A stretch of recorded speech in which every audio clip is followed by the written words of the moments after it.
મિત્રો, આગામી 24 કલાક ગુજરાત સહિત 17 રાજ્યો માટે અત્યંત મહત્વના અને ચિંતાજનક સાબિત થઈ શકે છે. કારણ કે હવામાન વિભાગે ભારે વરસાદ અને વીજળીના કડાકા ભડાકા સાથે મિની વાવાઝોડા જેવી પરિસ્થિતિને લઈને મોટી આગાહી છે. છેલ્લા કેટલાક દિવસોથી ઉત્તર ભારતના અનેક વિસ્તારોમાં હવામાનમાં અચાનક મોટા ફેરફારો જોવા મળી રહ્યા છે અને રાજસ્થાનમાં આવેલા ધૂળના ભયાનક તોફાનના દ્રશ્યો સમગ્ર દેશ માટે ચેતવણી સમાન બન્યા છે.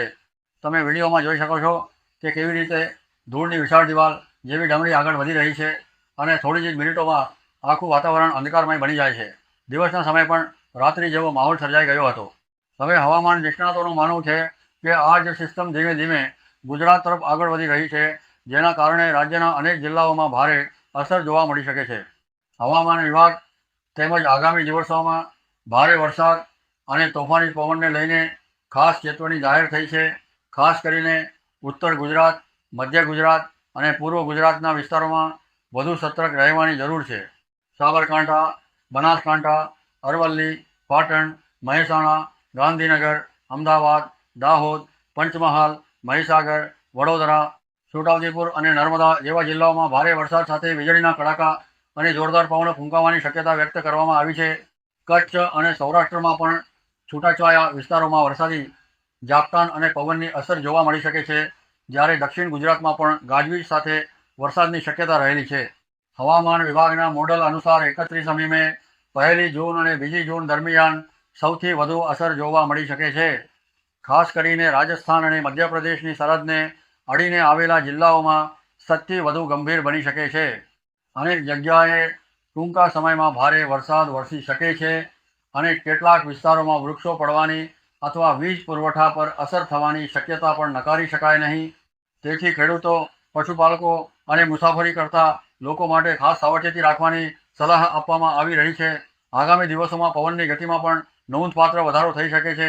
કેટલાક વિસ્તારોમાં પવનની ઝડપ 40થી 45 કિલોમીટર પ્રતિ કલાક સુધી પહોંચી શકે છે, જ્યારે ગાજવીજ દરમિયાન તેના કરતાં પણ વધુ તેજ આંચકા અનુભવાઈ શકે છે. આ કારણે ખુલ્લા મેદાનોમાં ભમા રહેવાનું ટાળવું અને મોટા વૃક્ષો અથવા વીજ થાંભલાઓથી દૂર રહેવું વધુ સુરક્ષિત રહે છે. હવે વાત કરીએ ચોમાસાની સ્થિતિની, તો અરબી સમુદ્ર અને બંગાળની ખાડીમાં અનુકૂળ પરિસ્થિતિઓ સર્જાઈ રહી છે. થોડા દિવસો પહેલાં વેસ્ટર્ન ડિસ્ટર્બન્સના કારણે ચોમાસાની ગતિમાં થોડો અવરોધ સર્જાયો હતો, પરંતુ હવે તેની અસર ધીમે ધીમે ઓછી થઈ રહી છે. હવામાન નિષ્ણાતોના જણાવ્યા મુજબ ચોમાસું ખૂબ જ ઝડપથી આગળ વધવાની તૈયારીમાં છે. કેરળમાં ચોમાસાનું સત્તાવાર આગમન ખૂબ જ ટૂંક સમયમાં થઈ શકે છે અને ત્યારબાદ ગોવા તથા મહારાષ્ટ્ર તરફ તેની ગતિ વધુ ઝડપી બનશે. ગુજરાતમાં પણ પ્રી મોન્સૂન એક્ટિવિટી હવે જોર પકડી રહી છે. અનેક વિસ્તારોમાં વાદળછાયું વાતાવરણ, છૂટાછવાયા વરસાદ અને ગાજવીજની ઘટનાઓ વધવા લાગી છે.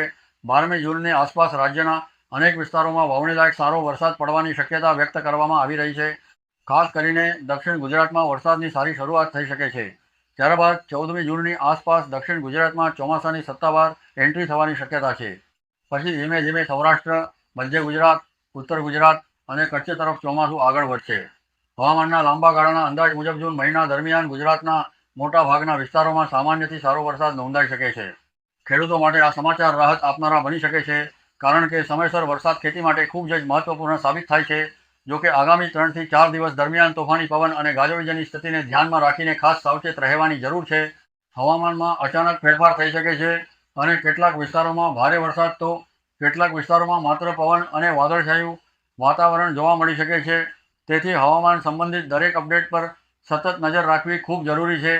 આગામી દિવસોમાં આ સિસ્ટમ કેટલી મજબૂત બને છે અને ગુજરાતના કયા કયા વિસ્તારોમાં સૌથી વધુ અસર કરે છે, તેના પર સમગ્ર રાજ્યની નજર રહેશે.